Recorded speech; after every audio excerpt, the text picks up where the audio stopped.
guys, welcome back to my channel. It's your girl Pearl. I'm a Cameroonian YouTuber based in Douala. I'm a teacher and a lifestyle vlogger. I also give advice and I do reactions on my channel. So if you're new here, you're so welcome once more, and if you're not new here, thanks for always coming back. You're right here in my heart. I love you all so much. So today I'm going to be talking about 5 things every teacher should be doing should be doing before the end of the year.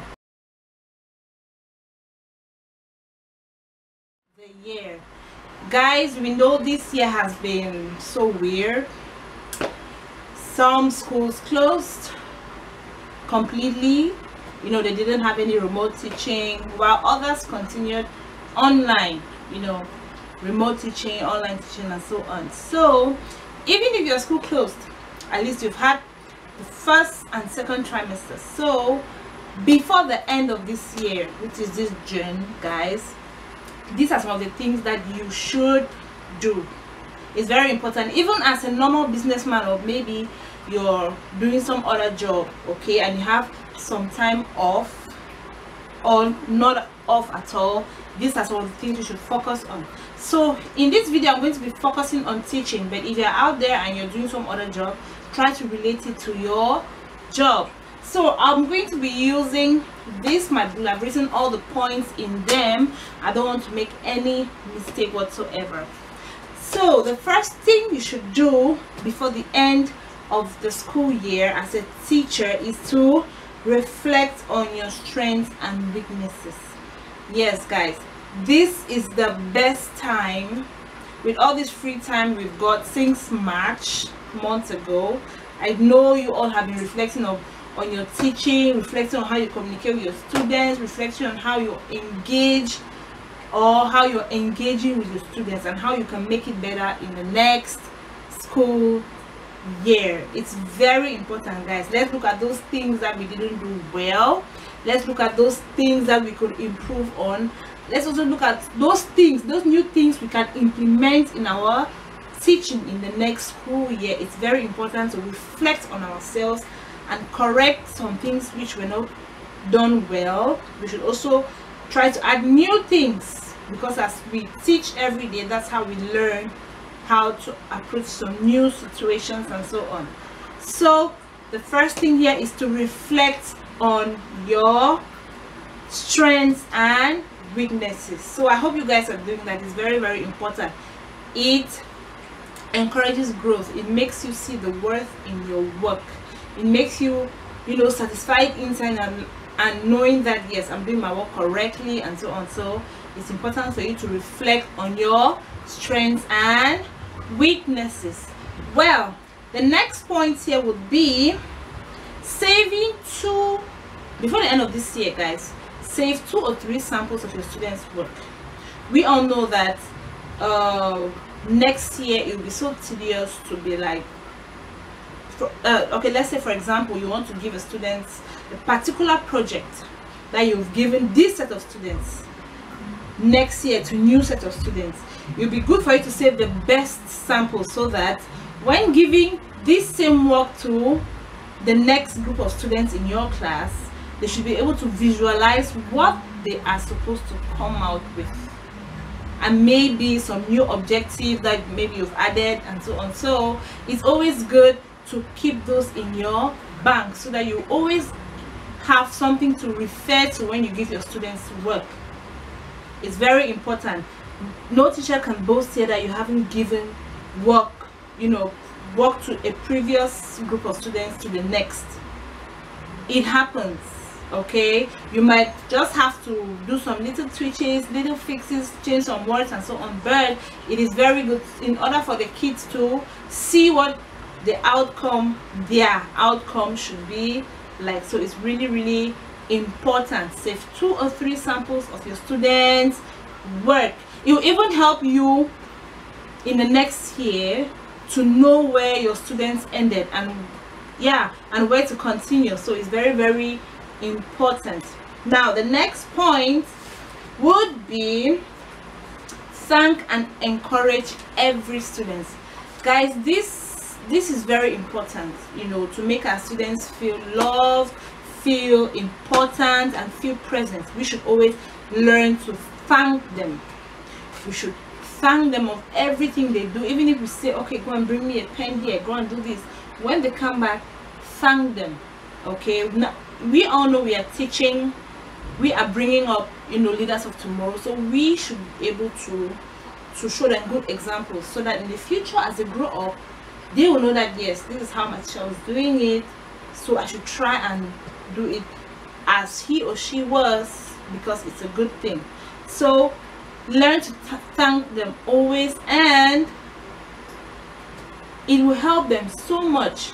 Okay, it will make them feel loved, feel encouraged, feel important. It will also make them know that you as a teacher know how they feel. You know, you as a teacher respect them, and they will in turn respect you, the teacher. So it's always good to thank and encourage your student. Encourage them in all the endeavors.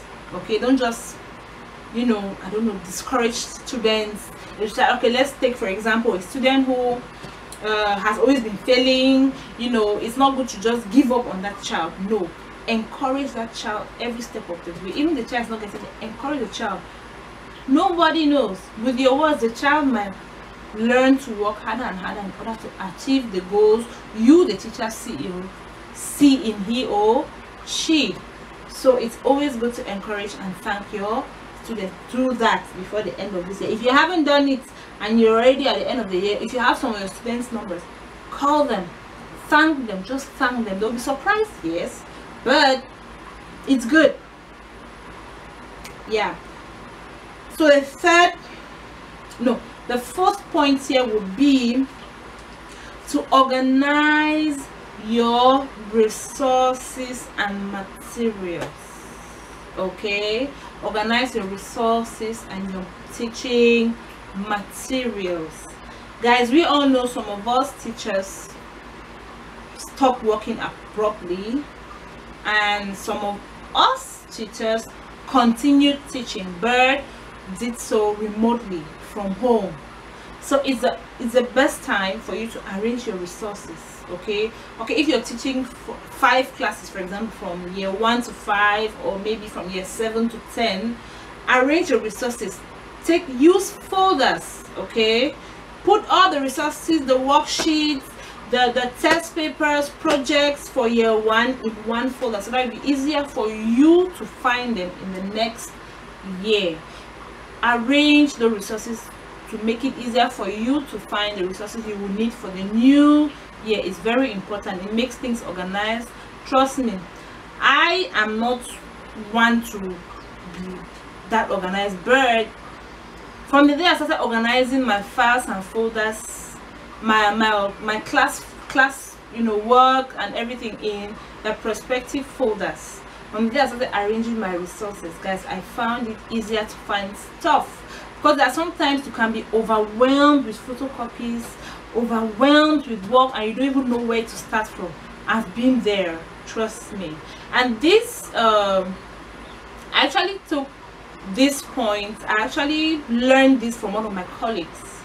You know, she would always pack her things in order. If you say, okay, miss, I want this from this class, could you help me with the sample question from your, you know, she will get directly to the place easily and take it and give you. And when you come and give her back the result, she puts it back where she took it.